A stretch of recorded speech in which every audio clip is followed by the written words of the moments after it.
Bu gece onun ağır gecəsidir. Canım fəda olsun sənə ya Əmir Əl-Möminin. Soruşurdu ki, oğlu İmam Həsəndən, oğlum Ramazan ayından nə qədər qalıb? Hər gün soruşurdu. Gözləyirdi bu gecəni. Qızı deyir, iftar açdıq, nə qəribə haldaydı atan.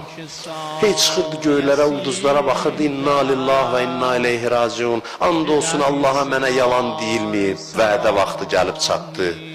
Müxtəsər deyir, az iftar elədi, səhər vaxtı çıxdı evdən getməyə. Gördüm əbası qapıya ilişdi. Daş, divar saxlayır onu. Gəldi məscidə öz qatilini yuxudan oyatdı. Dedi, dur, bu yatış şeytanın yatışıdır.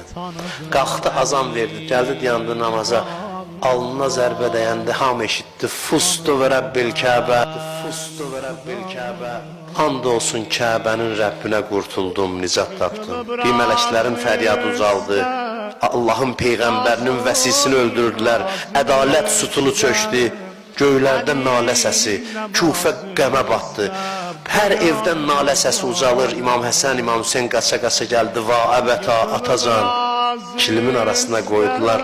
Aparırlar, qatilinin yanından keçəndə dedi, saxlayın. Baxdı ona dedi, məni niyə vurdun? Mən sənə pis imam olmuşam, mən sənə mehriban imam deyildim. Torpağı qoydular yarasına. Öz-özünə dedi, ey Əli, hazır ol torpağa qonaq olmağa. Əllərin göstərdi. Dedi, baxın, Xeybərin